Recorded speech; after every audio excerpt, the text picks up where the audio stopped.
2027 की शुरुआत में यूपी की 403 विधानसभा सीटों पर होने वाले चुनाव के लिए अभी से ही बिसात बिछनी शुरू हो गई है।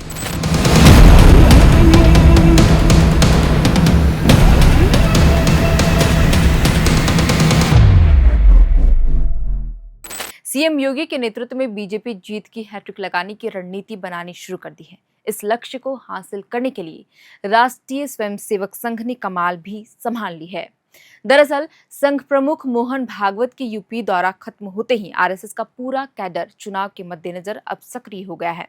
संघ का मुख्य फोकस समाजवादी पार्टी के पीडीए यानी पिछड़ा, दलित और अल्पसंख्यक समीकरण में सेंध लगाने की कोशिश में है, ताकि विपक्षी वोटों के ध्रुवीकरण को रोका जा सके और जमीनी स्तर पर मतदाताओं को फिर से जोड़ा जा सके। बहरहाल आज के इस वीडियो स्टोरी में हम इसी विषय पर विस्तार से बात करेंगे, साथ ही जानने की कोशिश करेंगे कि पिछले चुनाव में बीजेपी की क्या स्थिति रही थी और इस बार बीजेपी के मुख्य मुद्दे क्या रहने वाले, जिससे विपक्ष के वोट बैंक पर सेंध लगाए जा सके। जानेंगे सब कुछ विस्तार से। सबसे पहले हम बात करते हैं चुनाव से पहले संघ के कैडरों को क्या निर्देश संघ प्रमुख ने दिए हैं। दरअसल देश की राजनीति का प्रवेश द्वार कहे जाने वाले यूपी में इस साल की शुरुआत में विधानसभा का चुनाव होना है। चुनाव होने से पूर्व यूपी में आरएसएस प्रमुख मोहन भागवत ने खुद ही मोर्चा संभाल लिया है। मोहन भागवत पिछले 3 दिनों से लखनऊ में थे। बीजेपी के किसी नेता से उन्होंने मुलाकात नहीं की। हालांकि पहले ये चर्चा थी कि वे अपने दौरे के वक्त सीएम योगी समेत बीजेपी के तमाम बड़े नेताओं से मुलाकात कर सकते हैं। मीडिया रिपोर्ट्स के अनुसार उन्होंने पूरे कैडर को निर्देश अब दिया है कि वह जमीनी स्तर पर हिंदुत्व और राष्ट्रवाद की विचारधारा का खूब प्रचार प्रसार करे। बता दें कि मोहन भागवत का लखनऊ दौरा दूसरी बार था। उन्होंने इससे पहले फरवरी में यूपी का दौरा किया था। वहीं राजनीतिक गलियारों में चर्चा इस बात की हो रही कि मोहन भागवत चुनाव के लिए जबरदस्त प्लानिंग करने में जुट गए। यहाँ तक कि उन्होंने राज्य में आरएसएस के हर स्तर के कैडर को अभी से ही तैयारियों में जुटने को कह दिया है। सूत्र बताते हैं कि मोहन भागवत उत्तर प्रदेश चुनाव की तैयारियों में कोई कमी नहीं रखना चाहते हैं। विपक्षी पार्टियां जातीय समीकरण के जरिए चुनाव की प्लानिंग में जुटी हुई है। इसका जवाब देने के लिए भागवत ने आरएसएस कैडर को लोगों को जातीय बंधन से ऊपर उठकर सोचने के लिए प्रेरित करने का निर्देश दे दिया है। बता दें कि समाजवादी पार्टी के अध्यक्ष अखिलेश यादव पीडीए के फॉर्मूले पर ही चुनाव तैयारियों पर लगे हुए हैं। पीडीए का मतलब है पिछड़ा, दलित और अल्पसंख्यक आबादी। बता दें कि उत्तर प्रदेश की राजनीति में पीडीए का फॉर्मूला समाजवादी पार्टी के अध्यक्ष अखिलेश यादव की एक राजनीतिक सोशल इंजीनियरिंग है, जिसका मुख्य उद्देश्य पिछड़ा, दलित और अल्पसंख्यक वर्गों को एकजुट कर बीजेपी के हिंदुत्व कार्ड को चुनौती देना है। पहले सपा की छवि मुख्य रूप से मुस्लिम यादव यानी एमवाई समीकरण तक ही सीमित थी और अब पीडीए के माध्यम से अखिलेश यादव ने गैर यादव पिछड़ी जातियों और दलितों को अपने पाले में लाने की कोशिश की है, ताकि एक बड़ा और समावेशी वोट बैंक तैयार किया जा सके। बता दें कि साल 2024 के लोकसभा चुनाव में सपा को इसी फॉर्मूले के चलते बड़ी सफलता मिली थी, क्योंकि उन्होंने मुस्लिम और यादव वोटर के अलावे गैर यादव ओबीसी जातियों को वोट बैंक अपने पाले में लाने के लिए इस फॉर्मूले के तहत टिकट का बंटवारा किया था। नतीजन यूपी में सबसे अधिक सपा के ही सांसद निर्वाचित हुए थे और अब चर्चा है कि लोकसभा चुनाव में मिली सफलता के बाद सपा प्रमुख साल 2027 की विधानसभा चुनाव में इसी समीकरण पर दांव लगाने की तैयारी में है। पार्टी का मानना है कि यदि पिछड़ा, दलित और अल्पसंख्यक वर्ग एकजुट हो जाए तो वे किसी भी बड़े राजनीतिक दल के विजय रथ को रोकने में सक्षम है।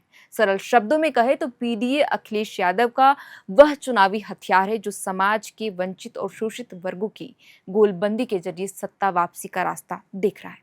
हालांकि सपा के पीडीए समीकरण में सेंधमारी करने के लिए संघ ने अपने कैडर को मोर्चे पर लगा दिया है। तो ये तो हमने आपको पूरी बात बताई कि संघ ने कैडरों को क्या निर्देश दिया है और क्या है पीडीए फॉर्मूला। अब हम बात करते हैं मुख्यमंत्री योगी आदित्यनाथ के नेतृत्व वाली बीजेपी के उन प्रमुख मुद्दों की जो चुनाव में पार्टी के लिए गेम चेंजर साबित हो सकते हैं और उन चुनौतियों की भी जिनके कारण पार्टी को चुनावी मैदान में नुकसान उठाना पड़ सकता है। मुख्य मुद्दे जो बीजेपी के पक्ष में हो सकते हैं, पहला तो ये कि राज्य में मजबूत कानून व्यवस्था, संगठित अपराध पर लगाम, माफियाओं पर सख्त कार्रवाई और महिलाओं की सुरक्षा में सुधार राज्य में योगी सरकार की सबसे बड़ी उपलब्धि मानी जाती है। दूसरा, अयोध्या में भव्य राम मंदिर का निर्माण और प्राण प्रतिष्ठा बीजेपी का सबसे मजबूत भावनात्मक मुद्दा बन सकता है। इसके अलावा काशी विश्वनाथ कॉरिडोर, मथुरा वृंदावन का विकास और दिव्य कुंज जैसे आयोजन पार्टी के कोर वोट बैंक को एकजुट रखने में मदद कर सकती है। तीसरा, केंद्र और राज्य सरकार की योजनाएं जैसे मुफ्त राशन, प्रधानमंत्री आवास योजना, उज्ज्वला योजना और किसान सम्मान निधि ने एक ऐसा साइलेंट वोटर वर्ग तैयार किया है जो जातिगत सीमाओं के ऊपर उठकर बीजेपी को वोट देता रहा है। साल 2027 में यह वर्ग बीजेपी की बड़ी ताकत बन सकती है। चौथा ये कि बीजेपी यह संदेश देने की कोशिश करेगी कि केंद्र और राज्य में एक ही दल की सरकार होने से विकास की गति तेज होती है और फंड का सही इस्तेमाल होगा अगर डबल इंजन की सरकार राज्य में बनेगी तो।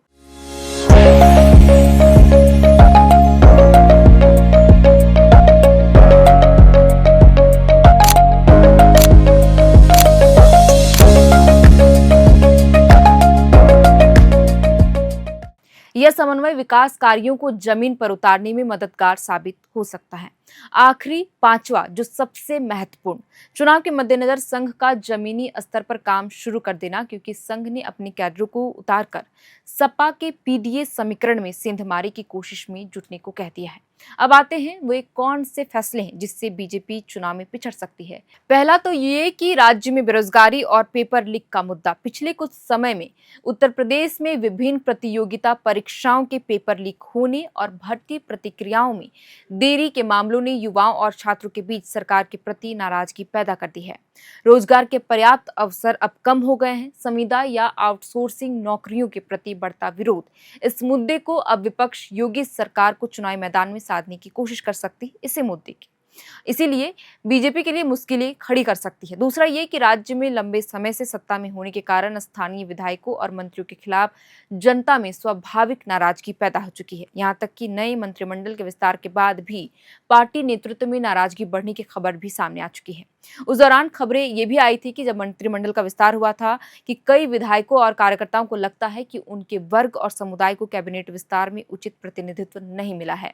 हालांकि चुनाव के मद्देनजर बीजेपी आलाकमान इस डैमेज कंट्रोल को जातीय समीकरण साधने में जुटा हुआ है ताकि इस डैमेज कंट्रोल को ठीक किया जा सके। इसके अलावा योगी सरकार ने ग्रामीण विकास के दावे की थी, लेकिन जमीनी स्तर पर आवारा मवेशियों की समस्या आज भी पश्चिमी से लेकर पूर्वी यूपी तक के किसानों के लिए सिरदर्द बन चुकी है, क्योंकि रात रात भर किसानों को जाकर अपनी फसलों की रखवाली करनी पड़ती है और अब तक इसके लिए सरकार ने इस समस्या का कोई भी ठोस हल नहीं निकाला है। इसके अलावा गन्ने के भुगतान में देरी और खाद बीज की बढ़ती कीमतें भी ग्रामीण इलाकों में भाजपा के खिलाफ बढ़ती नाराजगी पैदा कर दी है। चुनाव में बीजेपी के लिए ये चीजें मुश्किलें खड़ी कर सकती है। यानी अगर बीजेपी को 2027 के चुनाव में तीसरी बार सत्ता में वापसी करनी है तो उसे युवाओं की नाराजगी दूर करनी, पेपर लीक जैसी घटनाओं को रोकनी और अपने लाभार्थी वर्ग के साथ साथ जातियों के भीतर बढ़ रही नाराजगी को दूर करने पर खास फोकस करना होगा। खैर, अब देखना होगा कि चुनाव से पहले जिस तरह संघ ने मोर्चा संभाल लिया है और योगी के नेतृत्व वाली बीजेपी को चुनाव में हैट्रिक लगाने की रणनीति बना रही है, वो कितना सफल हो पाता है ये तो आने वाले समय में ही साफ हो पाएगा। हालांकि पिछले चुनाव में ये देखा जाए कि संघ की रणनीति पर बीजेपी यूपी में लगातार विजयी होती आई है। 2017 और 2022 में वोट प्रतिशत भी लिहाजा बढ़ा था। आपको क्या लगता है कि क्या इस बार बीजेपी यूपी में हैट्रिक लगाएगी या नहीं?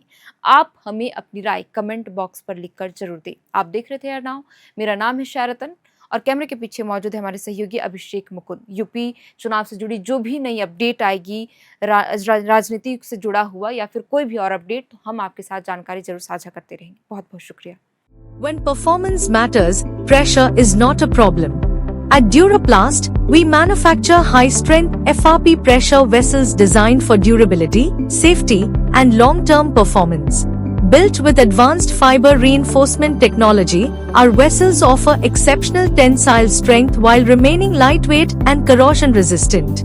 Perfect for water treatment systems, roplants, and demanding industrial applications. And power your operations with strength you can trust. Get in touch with Duraplast today.